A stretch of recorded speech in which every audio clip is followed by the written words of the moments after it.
Hello everyone, and welcome back to The Red Path. It's Dara and Brian here today, and we have a very fun installment of Competitive Insights because we're going to be talking about stats, specifically World Leader pre-Codex, or post-Codex stats even. Not pre-Codex, we're long since that.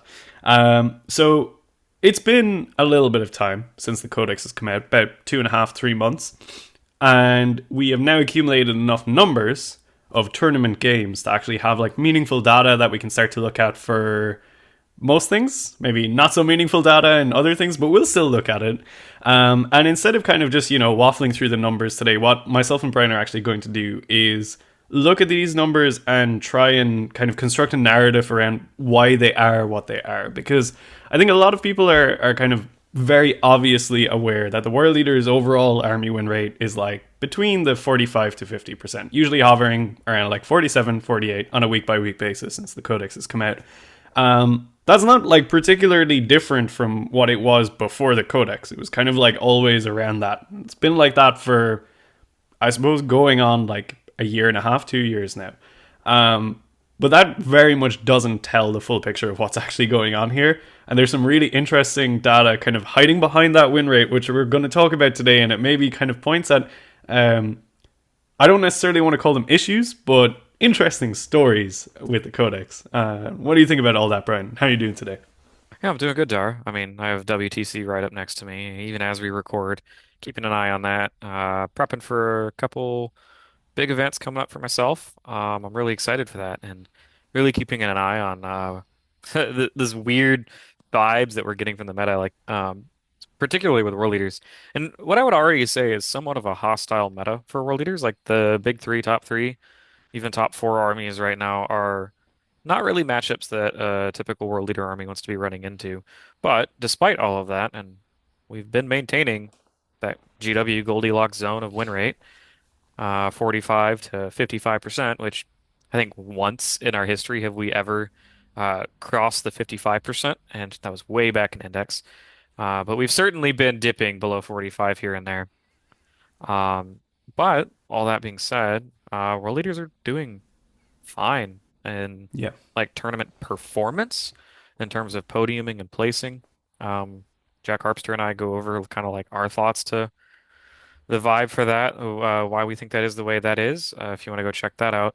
But we That's didn't a great really, video, by the way. For anyone who hasn't seen it, that video is so good. There's so much key information in there for people who want to kind of get into the world leader's mindset. Just you guys put out a fantastic show on that one. yeah, appreciate that. And I'm hoping today, because then was kind of like our gut check vibes of like, well, win rate low, events high, event wins high. We didn't really go deeper than that. So in this video, Dara and I wanted to sit down and like this is also like I love doing this. Dara has been playing with the stats a little bit in the background, but you're gonna get raw first impressions from me because I've seen almost nothing of this. And yeah, it's always fun to go through the stat check win percentages. Mm. Yeah, so I suppose on that note, what we're going to be doing here is, and I'll pull it up in a moment, is we're going to be actually looking at the 40k stat check dashboard, which is a really comprehensive bundle of statistics from the guys on StatCheck, compiled from tournament data, from 5-round GTs and bigger, all across the world every single week. And it's a really fun dashboard. A lot of interaction available in it. If you want to just play around with it yourself, if there's other armies that you play that you're interested in, it's honestly so much fun to mess around with. And we're going to be doing that today for World Leaders, obviously. And yeah, like I think I was saying before we kick into it, like, the raw numbers don't necessarily tell you everything. You kind of have to give them a little bit of context. Fair warning, some of the context that we're going to give here might seem harsh, but it is what it is. So just be prepared for that kind of stuff as well if you're getting into it. We don't mean to hate on anyone. So yeah, it's going to be pretty fun. So why don't we jump straight into this? I'm going to share my screen. Okay, so this is the metadata dashboard from StatCheck, and I've already pre-filtered it for world eaters in the balance window since our codex is launched. So you can see all the tick boxes here, which correspond to basically the last couple of weeks and the codex launches as well. If you want to mess around with it yourself, you can kind of go into all these drop-down menus and mess around with armies and dates. And one of the more fun things to do is these tabs here, the player ELO percentiles, which for anyone who doesn't know, ELO is kind of like a sort of a skill ranking that StatCheck do for people who play in tournaments. So your kind of ELO is a number assigned to you, which is basically like your rank, for want of a better word, or your score. And ELO percentiles are basically fall into, standard percentile levels from 0 to 100. So if you're in the top 1%, you're going to be one of the best people in the world. If you're in the top 99%, you're certainly one of the players in the world, put it like that. So you can filter for one faction's like best players, their worst players versus other factions' best and worst players, all that kind of stuff. There's a ton of data that you can interrogate here. But we're going to start from a raw perspective of just looking at world leaders since the codex is launched against everyone, considering all ELO levels, everything. So let's start right into it. And what we've got here is an overall win rate right now, as of 3 days ago, of 45% with 188 player count. So it's like a decent number of individual players. It's like 2,384 games, which is a lot. Like, that's enough data that we can look at this and say, okay, there's reliable information here that we can actually look at those numbers and take them seriously. You can see the detachment breakdowns here with all their individual win rates associated with them. And you can see how the event records kind of generally distribute out. So this is typically kind of like a normal distribution.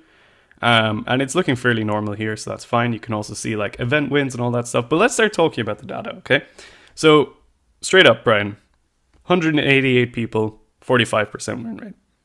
Does it tell you a whole bunch right there? From that count, I mean, like I was saying earlier, we've been hovering around in that Goldilocks zone. Which if you were to look at this right now, you would assume that a 45% win rate means like we are pushing being quote unquote a bad underperforming army, which it would be interesting to see the overall spread of the win rates across the entire meta across all armies. And right now, what is very apparent, which Dara doesn't have to pull it up right now, but I've seen this many times. So there's like 3 or 4 armies that are actually above 50% win rate. Everybody else is at 49, 48, and it's like pretty much like 20 armies between 49 and 45% win rate. There are a few outliers beneath 45 at the moment, but to have above a 50% win rate right now, it's pretty rough. So the fact that we're still in the Goldilocks zone, we're still in that main clump of I'd say like 20 armies, all fighting for like the best of the worst, if you want to call it that. But that's not necessarily um, I don't think that's necessarily, I think that the figure's lying to us because there's a few more data points to be looking at. Like in terms of event wins, I think world leaders have been putting up like the third or fourth most event wins since the last data slate. So there's obviously some disconnect here. 45% win rate is not great. And if we're talking overall meta balance, that's not great. But if we're talking contextually, it's not bad. Yeah, I mean, I think definitely since 10th edition, where they kind of established this sort of like, as you called it, the Goldilocks zone of 45 to 55, there's been a real like demonization of like anything below 50% win rate, which obviously 50% is the ideal, right? But like, I mean, to harken back to when I used to play in 8th edition, World Leaders had a win rate of like 21%, I think, over the course of all of 8th edition. So like, relatively speaking, I think that this is like pretty fine. If you're like kind of, 3-4% off the ideal balance, it's not a problem, But as you alluded to, I mean, like we have 11 event wins here since the Codex launched, which was in around 6 to 8 weeks ago. Like you're almost hitting an event win a week. It's not quite that. It's maybe event win every other week. That's pretty impressive for, a new Codex army. It's definitely a lot more event wins than we were getting in the 2.5 months before the Codex came out, right? Yeah. So that's a pretty interesting talking point, I think. Yeah, and I think, like I said, Jack and I cover our thoughts to why we think we're getting more wins at the moment. Because it's weird, because our win rate really hasn't gone up since we got the Codex, which tells me that playing melee armies is still hard. Whether people want to accept it or not, it isn't as simple as just running across the table screaming to kill your opponent. You have to get there. If you fail charges, you lose the game on the spot.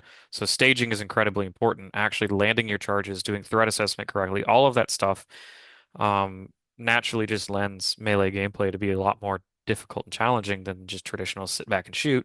Granted, I'm not saying that there's not decisions to be made there, but the decisions tend to be a lot more game impactful in the charge phase. It's your second movement phase, right? That's how you end up moving 30 inches across the table. Um, and that's how you get key positions on the table to actually like meaningfully impact scoring more so than I guess you can in shooting, but more so game impact is much higher in the charge phase.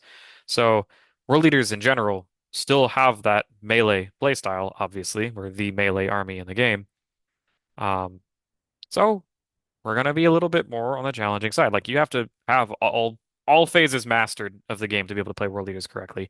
Now, even more so since the Codex came out, because in the Index, it really felt like we were discouraged from playing anything other than just pure melee. And if you were bringing a Land Raider or a Forge Fiend or a Lord of Skulls, you were definitely walking like you're playing hard mode. There's no army synergy. The gun platforms weren't necessarily like they were like okay at best, right? Like they were nothing like Lord of Skull shooting was like it was all right. Like it was 2d6 shots. Like it's not bad, but for a 500 point model. But your Forge Fiends, your Land Raiders, that kind of stuff, your Predators, they'd make cute guest appearances, but not really. They weren't really winning events. Versus now, the toolbox has been opened. Now, players of a higher caliber that want to be playing in every single phase of the game and interacting and getting the most out of their tank shocks, their screen clearing, their chip damage, their pile and consolidate sixing, right? It feels like definitely since the Codex came out, we have way more tools than we did in the Index. That's not saying the Index is bad at all. The Index was very good at what it did. It was very efficient. It got where it needed to do, or it got where it needed to be, and it killed what it needed to kill.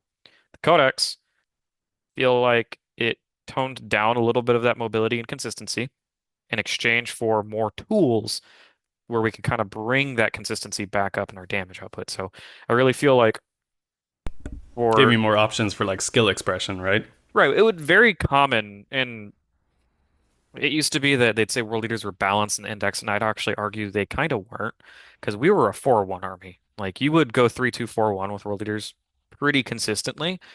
If you were a above average player. And it was really hard to convert to that 5-0 because a lot of armies that gate kept us would do so with infiltrate scout blocking.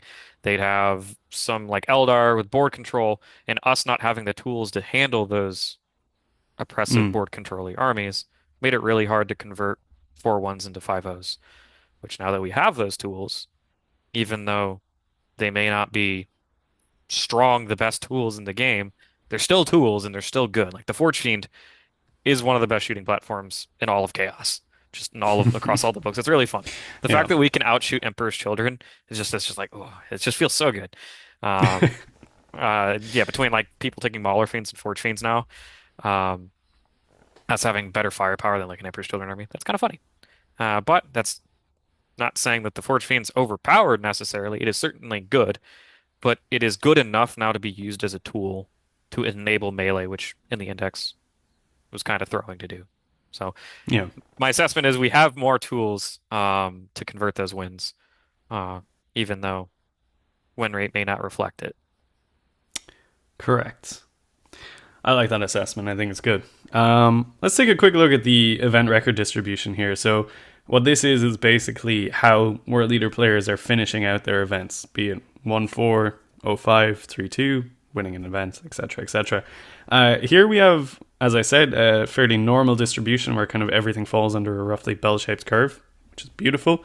That's really what you want to see in an event record distribution is like, yeah, cool, you take the entire player population, it falls into like a normal distribution.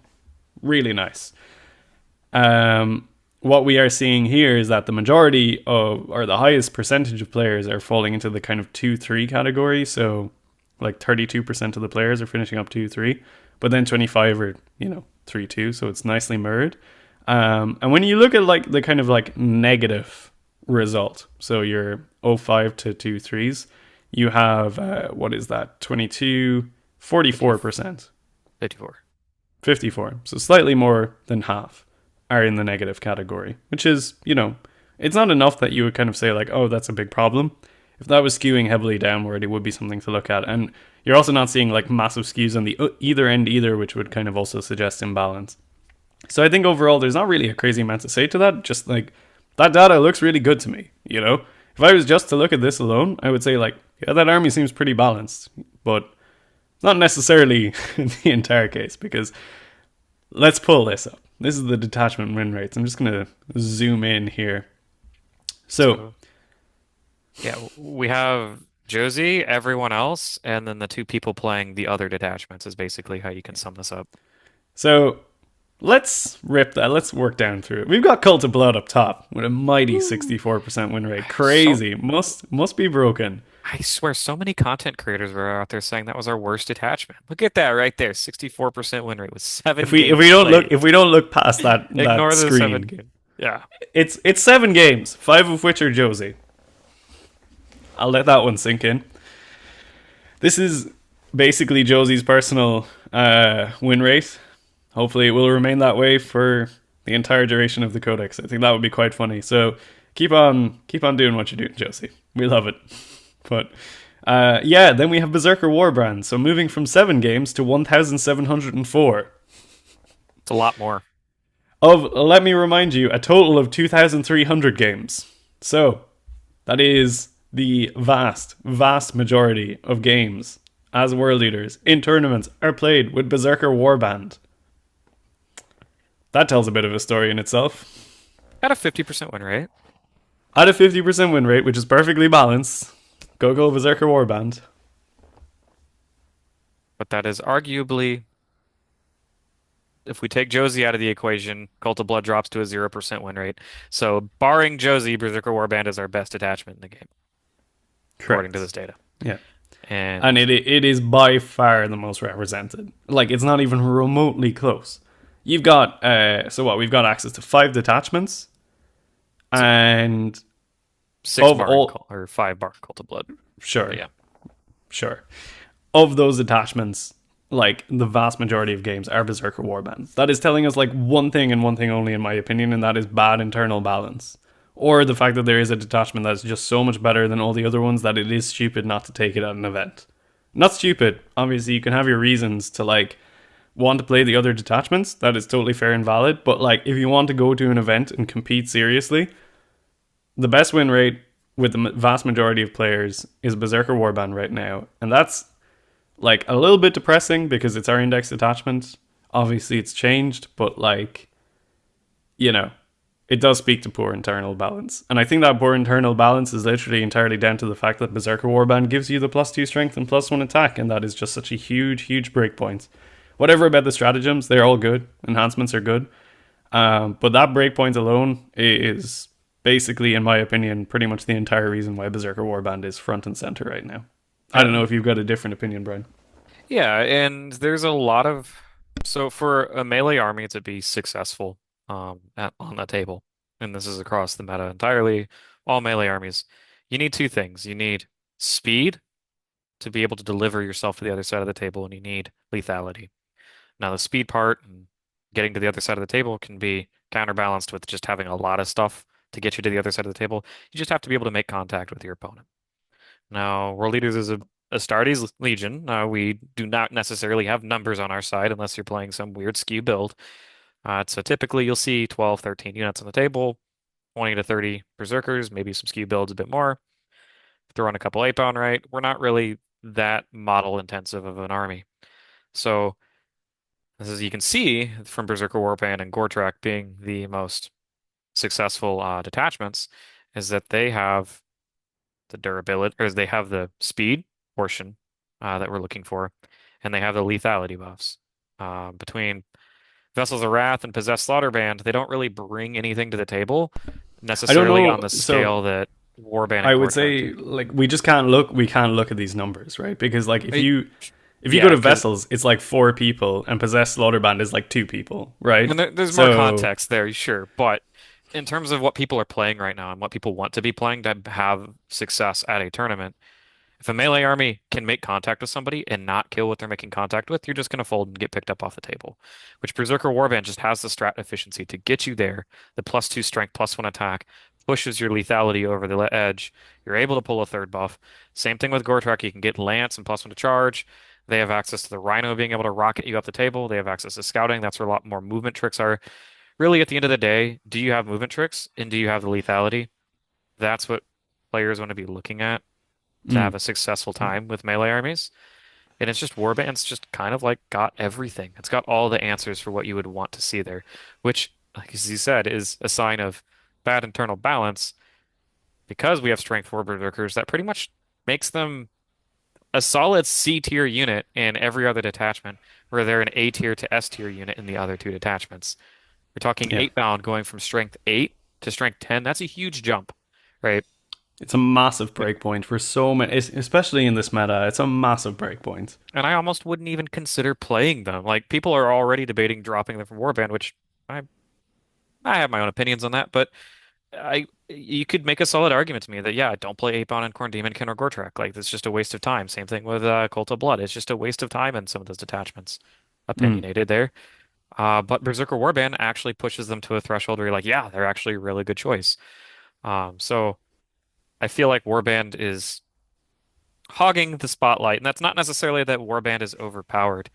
It's obviously not at a 50% win rate, but it does give us the answers we need to be a successful melee army that some of the other detachments currently don't. mm. And that either means points drops or restructuring that +2 strength, +1 attack to be +1/+1 and give everybody else +1 strength back. Strength 5 Berserkers is a hell of a lot better than Strength 4 Berserkers. Oh, it's so Um, much better. Yeah. Just as a quick touch, the gore track number is 115, which is actually like pretty okay. Um, that's still like not really enough players for it to be statistically powerful, but it's not bad. Khorne Demonkin though, the big 521 from the good old days, right? Like, I think we can kind of disregard those numbers quite a bit now, unfortunately. I mean, Khorne Demonkin just got second place at a super major post nerf. I Cool. mean, if there's a detachment that can handle knights, it's Scarbrand and two Bloodthirsters stomping around. Scarbrand, two Uh, Bloodthirsters, Angron. What was it? That list, the Welcome to oh, Hell list that you wrote. We oh, gotta run that out someday. So that's kind of like the generalistic breakdown. So I think the takeaway message here is that like overall win rate, fine. Start to look under the surface, you're seeing like a lot of event wins, probably because we've got the tools now. Where are the tools? The tools are all in Berserker Warband. That's what that's telling us right now. However, we can dive deeper. Are you ready for this, Brian? We're going to start more. filtering by player elo percentiles. So, just to recap this, I'm going to start fiddling with this number. And whatever I set it to is basically a group of players at a certain skill level. This isn't like a group of players at a certain skill level in a world leaders context. This is like a global context. So when I set this to 0 to 25, that's like the bottom quartile of world leader players in the entire world. Like regardless of what army they play in their overall elo. So this is, I think, where the secret story of our win rate is actually residing. And we're going to work up through it in quartiles. So 0 to 25, 25 to 50, 50 to 75, 75 to 100. So let's start with 0 to 25 and just rip that band-aid off. So this is the bottom quartile of elo players. And, it's unsurprising. Like, you do expect this to be fairly negative overall. Like, it's the lower end of competitive players. People are getting into the game. People are trying to kind of figure out how to play the game competitively. You're not going to be seeing positives here, and that's fine. Like, you shouldn't be seeing positives here. Actually, if you see positives here, you should be worried. What does worry me is this absolute freak one player in the bottom 25 elo going 6-0. Like, That absolutely insane. you can have a low ELO and that be your first tournament. So that yeah, that could be But you started a mid elo. That's the thing. You like get set in the middle. oh yeah, This so person like dropped and then was like, I have unlocked the power. they I did wonder like what they the played. Rocky I mean, you could probably the highest win rate over there, the 30% win rate. It's probably There's probably a Warband. way of finding that out. But Yeah, well, yeah, I I mean, mean, Warband's still like 480 people. So this is like, okay, this is broadly what you would expect to see. In the event record distribution, you're going to see a big skew towards the bottom with like almost nothing going positive. That's fine. It's not really like you can look at this and be like, oh, bad players are bad. And it's like, no, that's not really the case here. It's just like people who have less experience don't win events. There's nothing new here. If we were winning events with our army, with people who at this level, that would be really concerning. It would mean the army is broken. It's like when Eldar came out at the start of the edition, and it was just like, yeah, I can like teach you the basic rules of the game, and you will win a tournament with this army. You know, it's. I think broadly this is fine, but what do you think, Brian? I mean, it's ELO is almost completely. It ELO should be, as you said, correlated completely to win rate. I mean, that is the more Yeah. opponents you beat, the higher your ELO gets. So if you're consistently going 2 and 3, 1 and 4, your ELO is going to stay in that lower range, and that's going to reflect Mm. directly what your win rate is. But I mean, apples to apples here. Once you start comparing it, which is probably where you're going to go next to players of equal ELO, that's where you get a lot more storytelling. Yeah, so we can just drop this really quickly to players with equal elo. So the bottom quartile against the bottom quartile. This is where it gets a little bit freakier. So here we start to push a much higher win rate. So we actually end up with like, obviously these numbers are pretty low. Like Gortrak 63, but it's only eight games, right? But Berserker Warbrand 200 games at like what is that, a 56% win rate? That's like a little bit concerning. What do you think? I mean, that's when you get to games at that level, a lot of times it can just be determined by who's just the more aggressive player. And this is Yeah. where sometimes the just running across the table and killing them counts when you're 0 and 4 going for your one win. Mm. Sometimes just overwhelming your opponent does the trick. And melee and across the board, melee armies do this all the time. You'll see orcs have a very similar pattern too, where they just call WA on turn 2 and slam their opponent, close Yeah. their eyes, and it works out. So. Yeah. That is what it is. Now, one thing, I'm just going to refilter this back from the bottom quartile against everyone, and this is the kind of story that I wanted to talk about a little bit more. So you remember we had like, I think it was around 2,800 games. I just want you to keep some of the numbers here in your head. So, 733 games for the bottom quartile Elo players out of our grand total. Isn't So that? Yeah. that's a lot. That is Well, not a quarter of the games played. no, it's about a third. It's about a third. So we're going to move up to the next ELO bracket. So this is going to be the 25 to 50. And in this one, we have 252 games. So that's a Ooh. lot less. A lot less. So this is the kind of like, 2-3 kind of level players, I would say, in general. 2 I 3, mean, early 3 twos. look at the event record distribution that tells the whole story. 2-3 kings, let's go. So yeah, like I mean, 75% of these players are going 2-3. That is more or less kind of what you would want to be seeing here. The overall win rate is 41, which It's two, this is three. looking really normal to me, in my opinion. Again, we have Berserker Warband here with 215 games. And here you can kind of see like the freaky detachment sort of dropping off. It's the real staples. Like Demonkin only has 24 and Gortrak has like And, 13. So it's really Berserker Warband is the story here in that kind of elo bracket. and you would say in a vacuum, this is what you'd want to see. This is healthy. This Correct. is Yeah. this is what a 2-3 bracket should be. What isn't What you, healthy is the 252 games played that is not healthy at all. Yeah. dropping So from dropping from 733. And if we move up again,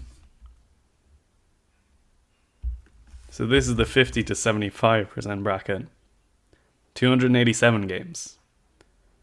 So I want you to, for a moment, consider the fact that you take the two, what I would consider average level brackets. So your 25 to 75% ELO players. So what should be the largest proportion of players in any faction in the entire game, it should be the predominant number of players. You're looking at about just over 500 games played since the codex has dropped from those people. And in the bottom quartile alone, there's 733. That's a crazy story. You know? What do you think about that, Brian? Is the overall win rate starting to make a bit more sense now? when you look at that? If the picture's not being painted already, it is we have a lot of 1 and 4s and we have a lot of 4 and 1s and we have nothing in between. Yeah.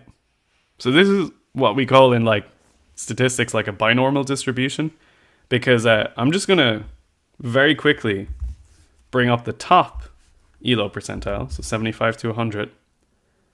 That's 75 to 75, my bad. And in this one, we have 1,208 games. Which is about as much as the other 3 brackets Combined. Yeah. So it's very, very, very top heavy. It's top heavy, but it's also bottom heavy. Slightly more top heavy, obviously. In my opinion, this is like the most unhealthy data point across the entire World Leaders faction, right? Because you've got people who are getting into competitive play. People who are like trying out playing tournaments for the first time. Totally fair and valid. Awesome to see new people coming in. And they pick up World Leaders. They think, oh, maybe it's going to be kind of fun.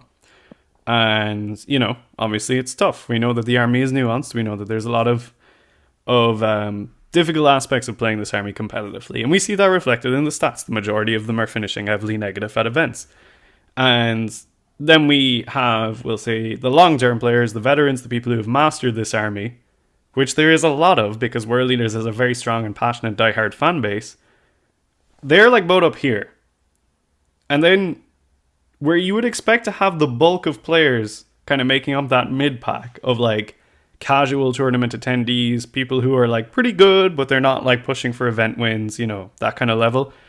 Like your average people that you meet at a tournament, you'd expect that to be crazy high. And when you combine both those ELO brackets together of those mid-level players, it's like way far below the bottom level and top level players.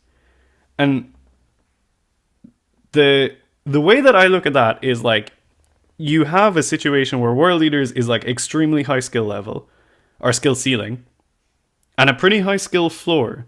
Because what I'm taking away from this is that your average player looks at this army and says, I don't want to play that because it's not working for me. And if that's the case, that means the skill floor is too high. But I don't know. Do you agree with that or disagree? I can kind of get behind that. And it also, I feel like that is it's very binary too, in terms of, for me, it also paints the picture of what we were talking about. Why is Berserker Warband the way to go? It feels very binary in choice of, are you playing optimally with the optimal playstyle and pattern, or are you not? And you saw that in all of the other detachments suffering quite a bit in win rate, but Berserker Warband doing very well. So I wouldn't be shocked to see that the distribution of detachment by ELO probably correlates to what we just saw too, where I'd say Berserker Warband trends very high towards the top, and all of the other detachments are going to be the majority of games played at the bottom. Well, behold the detachment win rates of the top players. They're making it work with everything. I mean, oh look, it's Josie again.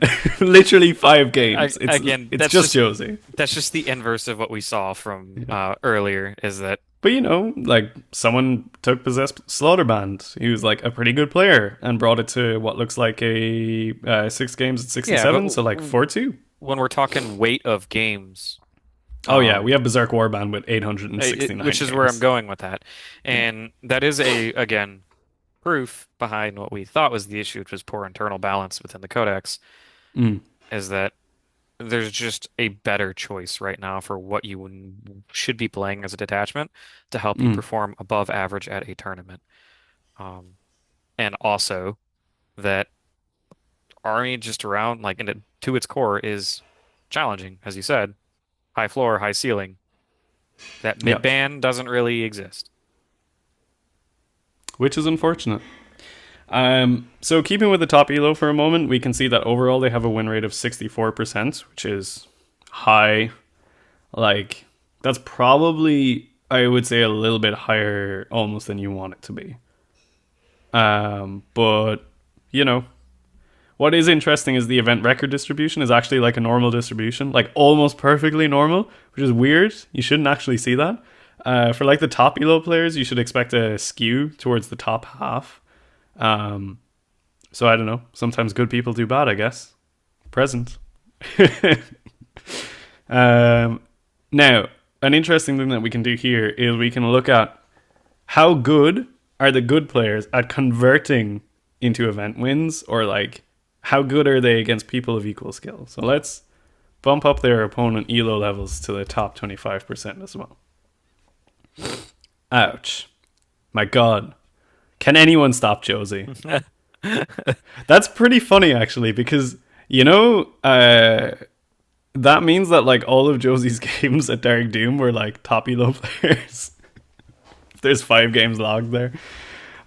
Anyway, so we look at Berserker Warband here, and it's bang on the 50 with 528 games, which means like against someone of like reasonably equal skill, it's coin toss whether or not you win that game. That's literally perfect. It's right? perfect. Yeah. Obviously, everything else is kind of fake news because we don't have the numbers to back it up. Demonkin, maybe. Gortrak, like 41. It's not enough numbers to talk about it. But, like, this is, like, super positive, this side of the data. And as I was saying, once you get to the top tables, that's when you're going to see players who have access to the tools in front of them able to use those tools and convert them into Yeah. tournament wins. It's And, exactly like, what that before, is. for World Leaders, this was, like, much lower. I think in the index, I'm pretty sure our win percentage in the top 25% elo into equal skill was like It was abysmal. 35 or Yeah, it 40% or was something. abysmal. It was pretty It was bad. pretty poor, yeah.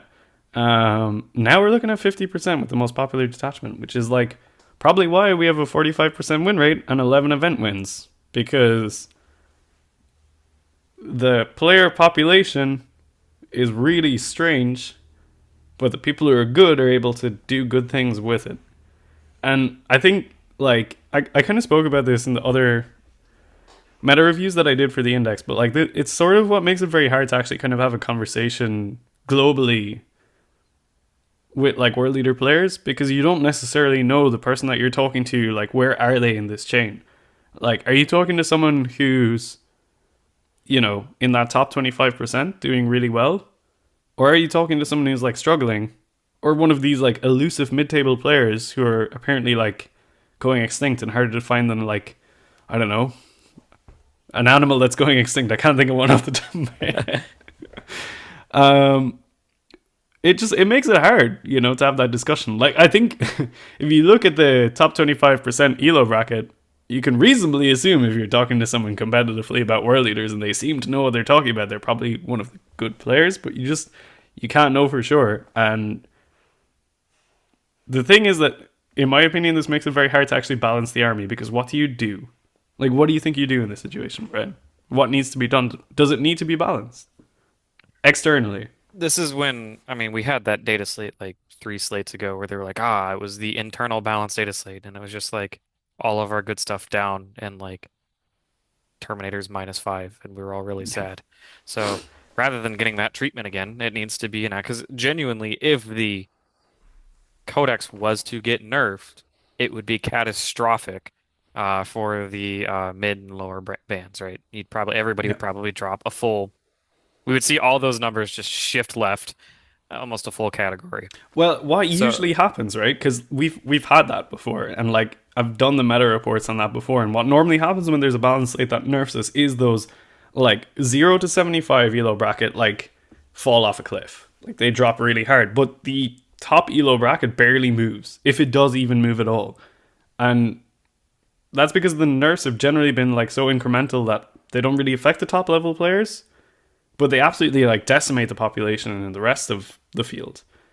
So I guess my question is, first of all, does the army need to be balanced based on looking at that data there? and what you should be looking for when you're trying to address something like this is you need to see how do we maintain uh, the top end of the bracket without pushing it too far or pulling it too far back, right? Because we're at a 50% win rate at our high YOLOs. That is balanced. That is good. That's where you want to be with that. That means your army has a 50-50 shot of winning a game going into the finals. What we need is to push the floor up while maintaining the ceiling. And the only way to do that is to do point redistributions, data sheet rewrites. This is as simple as saying Forge Fiend plus 10, 8-bound minus 10. Give the 2,000 point lists that are currently winning no reason to change from their current 2,000 points, and give every other variation of those lists a chance to come up to be able to spread. Because we are a balanced army with poor internal balance. We're good externally, poor internally. So we need to find a Mm, way to fix ourselves internally, give ourselves more options to play, give those other detachments some help that they need. And frankly, that means points need to come down. Like I said, for us to be a successful melee army, we need to be able to get across the table. We need to be able to kill what's on the other side of the table. The other detachments, like Slaughter Band, is a good example of this. Really struggles with the 8-bound problem of being too expensive, right? That is not a hidden secret at this point that 8-bound costs too many points. Slaughter Band doesn't necessarily struggle in the damage department. It actually has some of the strongest damage combos in the game. But in terms of getting there, the delivery, and staying there, that's where it struggles entirely. So point rebalance, saying, I don't know, Khorne, Forge Fiends, Spawn, maybe go up just a little bit. 8-bound, Demon Prince, stuff like that, coming down just a little bit. Being able to maintain that 2,000 point-ish list as it is now, but bringing the floor up in the other detachments, that's the kind of fix that you would want to see. Also throw Angron rewrite in there somewhere. But largely, are we screaming for a change right now? Probably not. No. Externally, we're doing fine. There are probably many other armies that need changes way more than us and need way more attention. Notably, both of the Knight factions, Death Guard, Thousand Sons, right? And all the way at the other end, there's a few armies that are just absolutely struggling down at the bottom. Probably need a little bit more attention than us. Custodes and AdMech, they probably need more of that internal balance look. But mm. if we were going to see a change in world leaders that I think that would be a healthy change, it would be that redistribution of because our points are all over the place. Our 2,000 point list, top performing 2,000 point list right now is very well balanced. The values in there may not be. It may be Forge Fiends under costed by 20 points and 8-bound are over costed. So net neutral, it's fine. But how that's impacting other builds, other lists, other detachments isn't fine. Right. So Yeah. that would be my proposal. I think the army's balanced. Like, Yep, not it is. internally. Not Internally, internally, no. but externally, I don't think it needs I think if you're going to do anything to it in the slate, fix it internally. Because apart from the player population and the way that the skill level amongst the population is distributed, I don't think there's a problem. And if I'm going to be fully honest, this is like a little bit harsh, but like not every army needs to be like equally welcoming to skill groups. So like it's fine to have armies in the game which are high skill floor, high skill ceiling. It's fine to have armies which are low skill floor, but then they top out at a lower skill ceiling. Like Space Marines, for example, right? So you take your basic Space Marine army, pretty easy to get into, point gun thing die.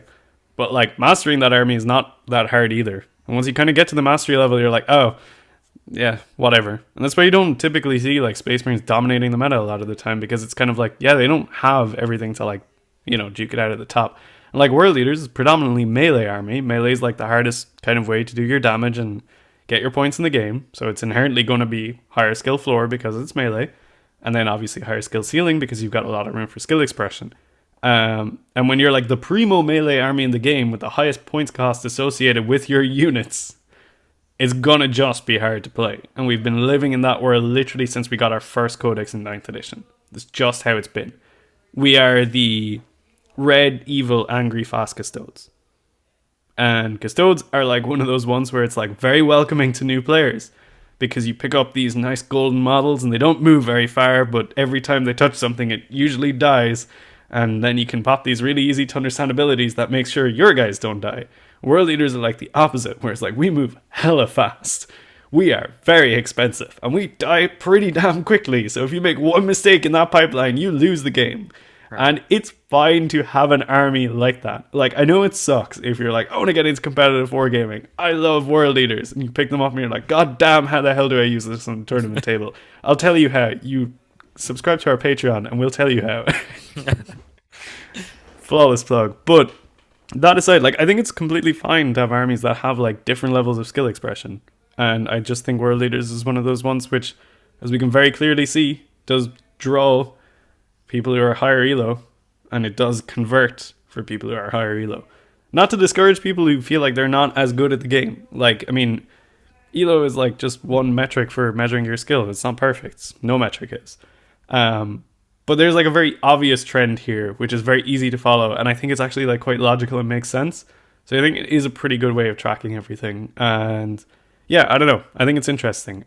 We've talked about a lot there, but maybe we can move to how world leaders are doing like the meta, which is like the meta matchup overview. So I'll pull this guy up here. And so this is all detachments. I really like the way they've presented these graphics, where it's kind of like the bigger the box, the more games you have. So, you know, here's the giant Berserker Warband box. Here's Demonkin. This is Vessels of Wrath. And here's Gortrak. Possessed Slaughterband is in here somewhere, but it's so small that I can't like hover over it with my mouse. But this is the interesting. I mean, look at that. Like we're the jaws are floating right where we want them to be. Do I have the right? I need to take more dates in here. This is only the last couple of weeks. That's why it looks better than it actually should. Let's move those jaws down. It's going to drop more, Brian. Yes. Yes. Okay. There we go. Oh, there's my boy. No, that's Cult of Blood. It's Josie again. All right. So this is what we're going to talk about here, though. The faction versus faction win rates. Again, you can filter this with ELO, but we're just going to have a quick glance through it. So blue means we have a positive win rate into them. Red means we have negative, and then kind of grayish means it's more neutrally. Hey, would you look at that? Our worst game at the minute is Death Guard, and it's our most played faction. I'm shocked. Who would have thought this disgusting meta army has the most amount of reps into World Leaders and is our worst game? And hey, look, there's Chaos Knights with another really low win rate. Where's Imperial Knights? Oh, bang, there it is. So, like, you know, who could have thunk that, like, the 3 meta boogeymen are punching into us pretty well? Now, it's not even, like, I would say for both the Knight factions, like, win rates of 42% is actually, like, not that bad, right? I mean, the Knight problem is affecting the whole meta altogether. Every army in the game is currently trying to solve that problem. We do have tools to solve the Knight problem. You can choose to run Angron. You can choose to run Mauler Fiends. You can choose to skew very aggressively anti-tank. But that'll usually come at the cost of your win rate into other matchups. So currently the meta is trying to handle that, and some people just don't want to put Angron away. And you know what? Those players are going to win more Knight games than they should. And that's fine. But that's just like also the symptom of just a stat check army in general is you either kill the stat check or you don't. And yeah, at the moment, the stats are being firmly checked right there. Correct. Chaos you know, like also just Knight Junior right now. Yeah, I mean, Chaos Demons are Knights Junior. But you know what's funny? Like, sometimes people are like, oh, I actually don't think World Leaders are the primo melee army in the game. I think it's Blood Angels. Suck my nuts, other melee players. Look at this. Positive against Blood Angels. Positive against Orcs. Really positive against Orcs. Go right Fuck one. Orcs. I love killing Orcs. Go right What else one. do we have? Go Emperor's right one. Children. Where? Oh, 58%. They're not a melee army. They're fake. Where's the other melee armies? Grey Knights, positive. Dark Angels. What's the other one? Custodes, 52. Dark Angels aren't melee. Fucking hell, they bring so many guns. What's down here? Drakari, fake army. Death Watch, definitely a fake army. Death Watch aren't even an army anymore. It's Ages of the Inquisition. Black Templars, 56. Is this? What's down here? Oh my god, it actually is Imperial Agents. Who the hell has gotten reps into Imperial Agents since the Codex came out? Anyway, what I'm trying to say is you look at every other melee army, we've got a positive win rate into them. We are the primo melee army. It is official. Okay, I love it. Calm down, reel it back good. in. Death Guard. No, because like I just love it. We beat orcs so badly. Like it's just so good. We don't need to I cue that love it. rant up again. What is our Votan one rate? It's pretty mid, 49. That's about to change real hard. Oh god, I'm scared of Votan, but whatever. I'm actually quite surprised that we have a 46 into T-Suns. That seems higher than I expected, to be You honest. know, that I was gonna actually touch on that when we were talking about top ELO, bottom ELO balance and when you should Mm. actually be looking at nerfing an army. And Thousand Suns to me is a good example of when you should be looking at nerfing an army, even though their win rate isn't super Yeah, because the reflective, top right? elo is You never disgusting. wanna, yeah, you never wanna buff or nerf an army based off the performance of its bottom brackets, right? Mm. Um, Usually, like as I was saying, you want to like our top brackets are at a 50% win rate. You want to maintain that performance level because that is balanced. Thousand Suns, if you look at their top ELO, it is not 50%. It is probably significantly higher than that. Why? Thousand Suns is an incredibly powerful army with incredibly complex decisions. One of the harder armies in the game to play, and by It's extension, probably the hardest army in the game to play at the minute, I would say. without, yeah, sure, we can just say that, but without going all the way to the extreme to say that, yeah, you could argue Sisters or Gene Stealer Cult or one of them, but Thousand Sure. Suns is up there, one of the hardest in the game. So they're naturally going to have. I'd be curious to see how their bans go. I'm pretty sure that they might follow the same pattern we do when it Let's comes check it to out that. real quick. And this I'll is just just kind of like a gut check of let's see how good your gut is. I don't know the answer to this. I think it should stay filtered for the top players. and what I'm saying is the caveman world leader beats the caveman Thousand Suns in a fist fight is what I'm gonna say They here. okay. Well, this is the Chad Thousand Sons player versus the Chad Everyone. Holy shit! Those win rates are high. And that's what I'm saying is that is an army that can be lying to I you in plain was sight. it's Cabal is their big one, isn't it? No, It's Grand Coven is technically they their don't one. really. Oh yeah, 500 games of Grand Covenant. Oh, it's only 51%. It's lower than. Or it's basically the same as Berserker Warband. No, oh, So that's like pretty 1% fair. higher. Overall, they are a little bit higher, but they don't have a Cult of Blood player with a 90% win rate. I'll tell you that much for We free. have a Josie. It's like what is that like the Avengers? We have a Hulk. I mean, like, Yeah, we have Josie's Lord of Skulls, and it will do what needs to be done. All right, but so so sometimes armies have small win rates, but you shouldn't be like if the top of the bracket is doing exceptionally well, that still needs some sort of balancing other than internal balancing. because what's T Sun's overall is boom. T Sun's overall is 53, so it's high. It's high, but that's still in that Goldilocks zone. Yeah, it is, but like that's high. You know, overall it's just big numbers. They've And got what was the overall less top game. 25 ELO win rate?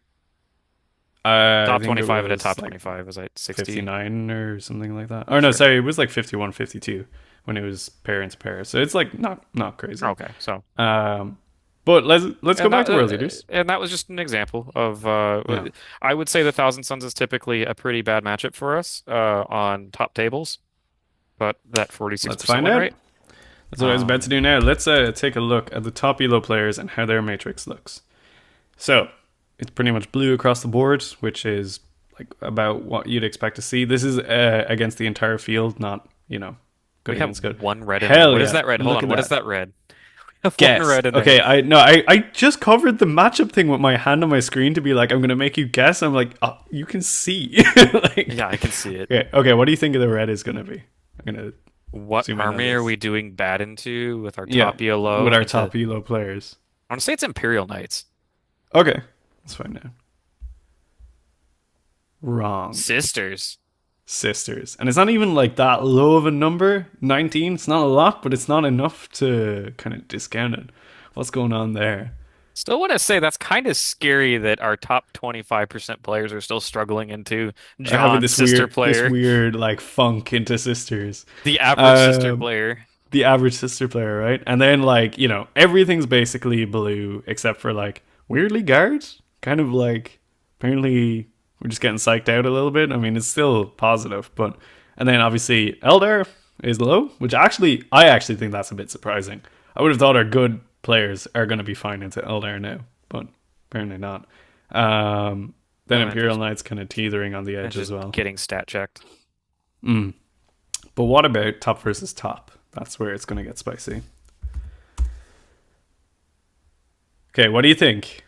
What do you think is going to be our worst three and our best three? Best three? Mm. I think it's going to maintain like the Emperor's Children, Orcs, The melee armies. Blood Yeah. Angels. It's going to any combination of those. Okay. Our worst three, I think it's just going to be the big three, Okay. the Knights and Death Guard. Eldar, Astra Militarum, Ooh. None of the ones I said. and Sisters. What's going on, man? That's pretty weird. Just for context, guys, we haven't like looked at this before recording this video. This is all pretty live. And yeah, look, our best are Orcs, Custodes, Dark Angels, and GK. So no great shock there. Sure. But struggling against Eldar, 27% win rate when it's top versus top. You know what I would say to that is that those are also armies that offer a lot of tools for skill expression as well. When you're talking Astra Eldar and Militarum, Sisters. a lot of tools for skill expression. Hold on, don't get me clipped.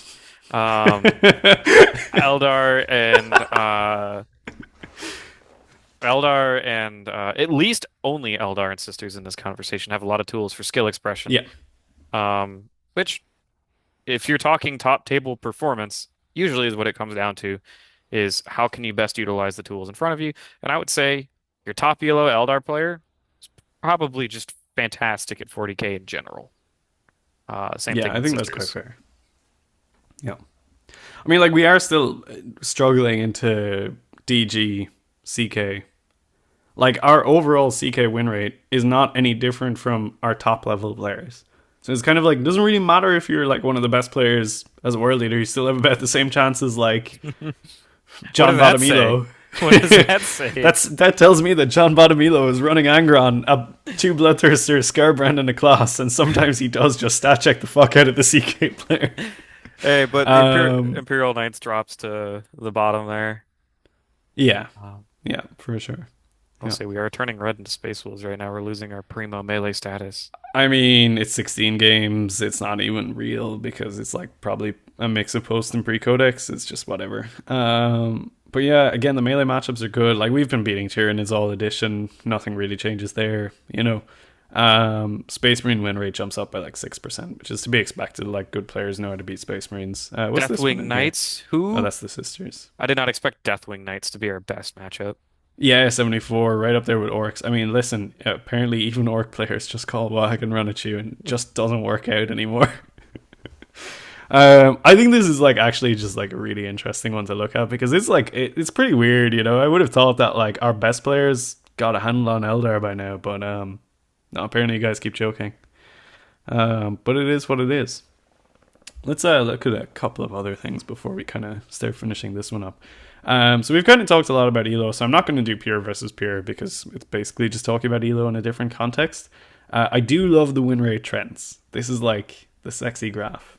So this right here is World Eater win rate trends since the start of 10th edition. And holy moly, have we stayed pretty much the same for the entire edition. Like, apart from like the doldrums in the beginning, before, I think as you put it, before we came on stream, like when we discovered Glavemo, and then we were like, holy shit, Glavemo's insane. This is literally just like the Glavemo arc, and then I was like, how do we beat Canoptic Court, guys? And we're like, we all got in the huddle and came out with Glavemo and 6 Exalted Apon and a brick, and we're like, okay, we're fine. The game's actually fine. yeah, and then kind of right about here, this That's is the about when we codex. got our codex. So a little bit of a dip, and then right back into a fairly normal I mean, position. that Which is actually fine. happens a lot with Codex releases is nobody knows what the hell to do. Yep. Everybody's Yep. figuring out lists. Our highest point was what is that? Oh, around this time last year. Right What the hell before was happening then? Worlds. That was the RB2K. Yeah, I guess it was, but I mean, didn't feel like a more conducive meta than normal. I feel like every meta, we're always like, the meta is quite hostile to us right now. Like, when can we be the hostile meta? Yeah, you every know? time we get close to that top red bracket, we get smacked in the head and go straight back Yeah. down. Let's just like have a quick look at, instead of the entire win rate trends, let's just look at since the codex release, because obviously the numbers and the graph change an awful lot when you do that. So you can kind of like get a more this will be a trend rather than like the entire edition, but like how are we trending since the codex dropped? Yay, it's fascinating. Up, It's down, like up, basically down, flatline. Up, down, up, 50%. down, up, down. We're As not like, as we said, it's not really externally, changing. externally we're fine. Yeah. So there's like no observable trend here other than just we're continuing on as we were meant to. So that's a pretty fun one to look at. I don't think it like massively tells us anything other than like we have actually been like an extremely stable army across the entire edition. Like if we look at this again, apart from like a few niche cases, we've been super stable. Like we're talking about a that Goldilocks 5% zone is margin. fine. Yeah. And pre first Eldar nerf, the game didn't count. We're Yeah. talking when Yeah. those raid This was titans were before going. 10th was real. When 10th got real, we were fine. Yeah. So that's the matchup matrix, which is just another way of looking at the faction win rates. We don't need to touch on that. And this is like a nice way of looking at the kind of peer by peer win rates by elo decile. So this breaks it down in a bit more like granularity, where you can kind of get like the top 99 percentile versus the top 99 percentile, which is like, 35% win rate. I was slagging Brian earlier. This is like his choke category. This is like basically Brian gets to the final, chokes the final versus a good player. But yeah, you can kind of take some information from this. We've basically talked about a lot of it already. So I don't think there's like a massive amount more to discuss. I'll just bring us back to the meta matchup overview. I like that one. And I guess we can give some thoughts to kind of close this one out. Do you want to start with this one, Brian? Yeah, and a lot of the stuff that I've said, like I'll just reiterate. I think we are a average performing army externally. Internally, we need some help. We genuinely need a little bit of internal balancing, genuine internal balancing. Some data sheets need to get looked at. Exalted 8-bound are just horrendous right now, especially in this meta. Ironically, the meta got stat checky and vehicle heavy, and we took our anti-vehicle unit and just threw it over our shoulder and said, I don't want to play with you anymore. So we have a couple data sheets that need to get looked at. And I think if those data sheets get looked at, that'll impact those detachments that are performing poorly and will likely bring up and fill in your 3-2-2-3 bracket with the players that just want to go to an event and have fun. Your average world leader player that just doesn't want to play the same copy paste Berserker Warband list, that's where that player is. And that player needs a little bit of help. And that means that we need to have points drops on stuff that isn't seeing play, stuff that is just underperforming, and that means that we need to have a little tweaks to our units that are getting used a little too much. Now, that's not me saying that world leaders broadly need to get nerfed. It's not what that is. That's not me saying Terminator's -5, everything else +20, right? That's not what an eternal balance is. So I think, as you said earlier, we are also symptomatic of being a high skill expression army. We have a high floor, high ceiling.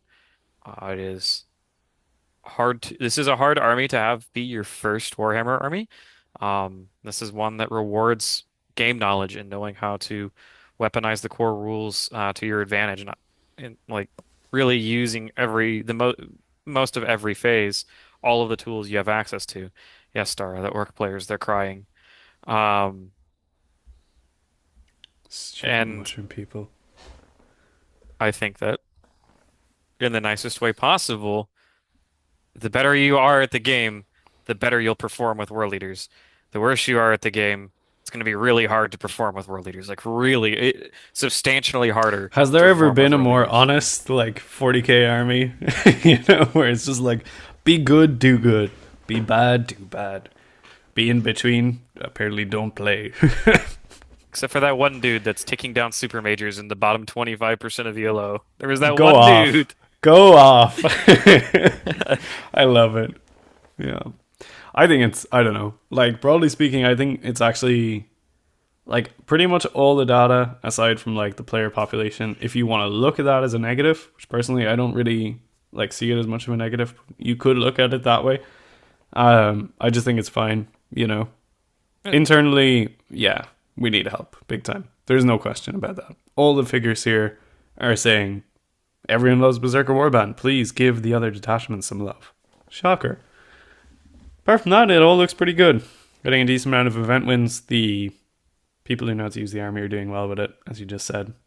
Um, I can't really say that like there's anything here in the data that makes me worried. You know, apart from the overrepresentation of Berserker Warband. Look at that fat chunk. And That's the last insane. thing you want is, oh man, there's too much Berserker Warband. Let's nerf Berserker Warband. Because then everybody just goes down into the gutter crying, Yeah. right? Like you said, we Yeah. really do need some help from the ground up, not necessarily taking the top down, which I mean, you can like take Berserker Warband down as long as you redistribute the power into the other ones. Like as you said earlier, you have to plus do that one strength quite and substant. attack, and then Yeah, plus one across the board, or whatever. right. Anyway, there's nuance to it. Will GW apply that nuance? We don't know. Remains to be seen. We've got a balanced status like coming up pretty soon. Maybe like Please make it, 4-ish please weeks. sooner, please. Yeah, Uh, listen, that give, emergency patch that I feel like Reddit just kind of like farted into existence and like definitely just doesn't exist. no. Anyway, I think like I don't know. Codex launch, everyone was doom and gloom. Hey, guess what? Here's another like thing proving that the doom and gloom was incorrect. Shocker. We're we're fine. We're totally Codex is fine. We're just as fine as we were before. In fact, we're a little bit better because we've maintained the same win rate, but we've converted more event wins. Like things are fine. The internal needs help. That's not fine. and once we leave this weird, because like we are in a stat check meta, and I feel like some of the data is being suppressed by knights just stomping around and winning games they have no business winning, or people passing stat checks and being just fine, right? Like it's we're in a weird meta too. I feel like once knights get reined back in and Death Guard get reined back in, It's always a weird meta. There's always going to be something strange at the top that we have to counter. right? It's just how it is. Until we become the thing that's strange at the top, that's going to be the Should thing we that's play? countered. But I just don't think that's going to happen. I don't Um, think have we yet to be the thing at the oh top yeah, yet? I mean, like it's extremely rare that a melee army is ever the thing at the top that needs to be countered. It's just not how GW builds the game. Shooting will always be king. High mobility shooting will always be the thing that's a problem. I mean, you look at it right now. Deck guard, Bloodthrones, Imperial Knights, big guns, Chaos Knights, big guns. I think we Shocker. need. I Probably the nothing only time that melee was like top of the game was when Custodes were really oppressive with the Warden spam. That was probably the only time I can think of. nerf them again. Do it Hear that? again. We Hear that? don't need it. Hear that, We Folger? don't need it. Look at these Custode players. They suck. They suck. Except for But you, they don't Folger. suck as much as the Orc players. Yeah. Anyway, so It's a little this bit of has been satire in there, guys. it's been a don't don't put that satire on me. If I'm joking, I'll say. This has been a bit of a long video, but I think it's really fun to actually like look at the stats and then kind of just like question the why behind them instead of just kind of saying, here are the numbers. Now you think about it. It's a little bit more fun to dive into it and kind of work out what's going on behind the scenes. And I think it's fairly safe to say that once you kind of think about it, what's going on behind the scenes for world leaders is broadly healthy, but needs a little bit of help. And hopefully, we have maybe convinced you that that is the case with our discussion today. If you have stuck with us this long, thank you very much. We would very much appreciate a like and comment down below if there's any points that you deeply disagree with, unless it's talking about how orcs are good, in which case I just don't want to hear about it. Do let us know down below, or join the Discord, where you can try and convince me about orcs in there, and then I'll ban you. Or you can join the Patreon, in which case I probably won't ban you because you're giving us money, but if you talk about orcs, I'll still give out to you. Or you could talk to Brian as another option, which is probably a better thing to do in general when it comes to competitive 40k. But yeah, anything you want to say before we close this one out, Brian? No. Thank you everybody if you've stuck around. We got a couple surprises coming up. I know I already pinged the Discord. Um, I guess worth mentioning now, we actually have some channel specific dice coming out soon. So keep an eye out for that. That's something we're excited about. I know I need a new dice refresher. I've lost my old bag of Red Path dice. So that's coming. Yeah, if you We've want. got events coming up, so we're going to push the win rate up. No You want to worries. see that 99% ELO win rate drop harder? I'll be on stream doing it for you I live. haven't played a tournament in like a year, so I'm going to be in the pretty low elo bracket. I'm going to fuck the data up. It's going to be good. So, Anyway, I think that's all for this episode of Competitive Insights. Thank you so much, folks, for sticking around with us. We'll be back very soon talking more World Leaders and more Warhammer 40k. Until then, stay healthy, stay safe, and kill, maim, burn.